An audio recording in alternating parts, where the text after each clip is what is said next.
ओडिशा महालेखाकार लेखा परीक्षा 2 ओडिशा सभी समूह अधिकारीगण, शाखा एवं अनुभाग अधिकारीगण सहित इस सभागार में मौजूद सभी श्रुति श्रोताओं को मेरा नमस्कार। आज मैं प्रज्वल उपाध्याय, सहायक लेखा अधिकारी, आप सभी के समक्ष एक ऐसे विषय पर कविता पाठ करने के लिए प्रस्तुत हुआ हूं जो न केवल हम सभी के हृदय पटल पर अंकित है, अपितु हम में से कई लोगों की जन्मभूमि व लगभग हम सभी की कर्मभूमि भी है।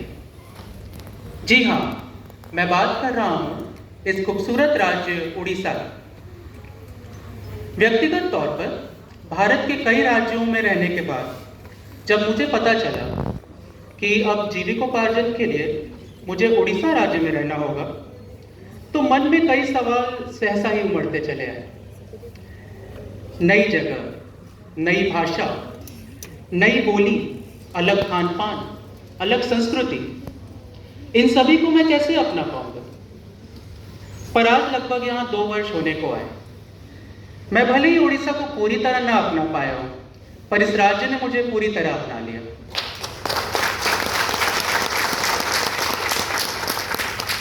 आइए आज अपनी स्वरचित कविता के माध्यम से मैं आप सभी को इस उड़ीसा राज्य के इतिहास, भूगोल, कला एवं संस्कृति की यात्रा पर ले चलता हूं, जिसका शीर्षक है कालांतर उत्कल से उड़ीसा तक। मेरी इस कविता का श्रवण पान करें और इस मानसिक यात्रा से आपको वास्तविक यात्रा की ही अनुभूति होगी, ऐसी मेरी अपेक्षा है, आकांक्षा है। आज सुना रहा हूं मैं जीवन एक नई कहानी, रंगत जिस प्रदेश की नई, विरासत वही पुरानी। देवमाली सा मुकुट है जिसका, देवमाली सा मुकुट है जिसका, चरणों में समुद्र का पानी। उस उड़ीसा की गौरव गाथा सुनिए आज मेरी जुबान। जिस धरती की रक्षा करते स्वयं प्रभु जगन्नाथ, जिस धरती की रक्षा करते स्वयं प्रभु जगन्नाथ, और है जिन्हें मिला बाबा लिंगराज का भरपूर साथ। यूं ही नहीं कहलाती, यूं ही नहीं कहलाती है ये मंदिरों की यशोभूमि। भक्ति भाव आस्था प्रगाढ़ इसके उद्गार हैं अंदरूनी। इसी धरती पर है जन्मा ओडिसी नृत्य मनमोहक। भाव विवल करती जिसकी मुद्राएं, कथाएं हैं जिसकी रोचक। कटक की तारा कशी की बारीकी के क्या है कहने, संबलपुरी इकत रेशम की साड़ी हर स्त्री पहने। त्योहारों में रचे बसे हैं जिस प्रांत के उद्गार, बाली यात्रा, दुर्गा पूजा और नुआखाई जोहार।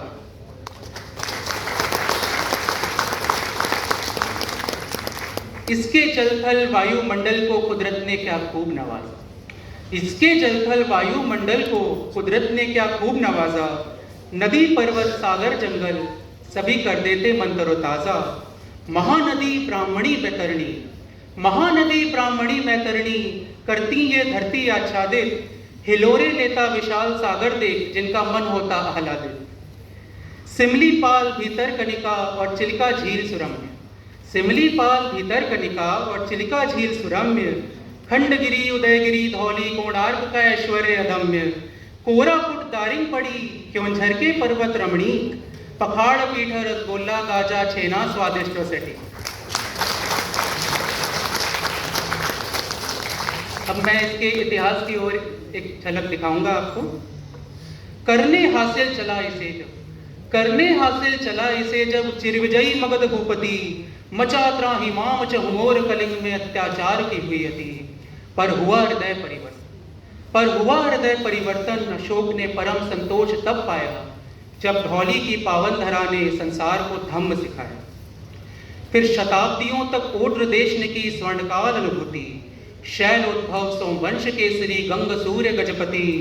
तोशाली का वैभव ऐश्वर्य, तोशाली का वैभव ऐश्वर्य जब पहुंचा देश विदेश। धन धान्य खुशहाली से अभिभूत हुआ परिवेश। पर गुर्बत के दिन लौट आए, पर गुर्बत के दिन लौट आए, जाने लगी किसकी नजर। पर गुर्बत के दिन लौट आए, जाने लगी किसकी नजर। जब उत्कल धरा पर अंग्रेजी आक्रमण की फैली खबर, तब यहाँ के वीर सपूतों ने क्रांति का बीड़ा उठाया। अपने शौर्य साहस का लोहा चंचल से मनवाया। उठाई शमशीर बख्शी जगबंधु ने, उठाई शमशीर बख्शी जगबंधु ने, हुआ पाए का विद्रोह, कलिंग रक्षा का संकल्प किए गोरों से भिड़ गए जो, डलहौजी की हड़प नीति की हुई संबलपुर में खिलाफत, जब वीर सुरेंद्र साई ने की दशकों गदर की हिफाजत। और अब आज़ादी हो गई भारत की और उड़ीसा एक नवोदित राज्य के रूप में आपके सामने आता है। किस तरीके से, थोड़ा गौर फरमाइएगा। फिर हुआ देश आज़ाद। जब हुआ देश आज़ाद, उड़ीसा बना संघ का राज्य, मयूरभंज से मलकानगिरी, बलांगीर से भद्रक अविभाज्य। जब हुआ देश आज़ाद, उड़ीसा बना संघ का राज्य, मयूरभंज से मलकानगिरी, बलांगीर से भद्रक अविभाज्य। सन 57 में हुआ हीराकुड बांध का आविर्भाव, जब शहरों तक पहुंची बिजली और सिंचे गांव के गांव। खनिज संपदा विकसित हुई, खनिज संपदा विकसित हुई, बना पारादीप समुद्री बंदर। कालांतर में ये सभी कहलाए आधुनिक भारत के मंदिर। आज उत्कल भूमि अग्रसर है और आज हम 21वीं शताब्दी में आ गए हैं। आज उड़ीसा की क्या परिस्थिति है उस पर बात करते हैं। आज उत्कल भूमि अग्रसर है, करने चहु दिशा में प्रगति। आज उत्कल भूमि अग्रसर है, करने चहु दिशा में प्रगति। संपूर्ण राज्य में विकास की मुख्य धारा ने पकड़ी गति। चुनौतियों की मझधार से पार पाती है जिसकी तरणी, क्योंकि चुनौतियों की मझधार से पार पाती है जिसकी तरणी। चारु भाषमयी बंदे उत्कड़ जननी। धन्यवाद।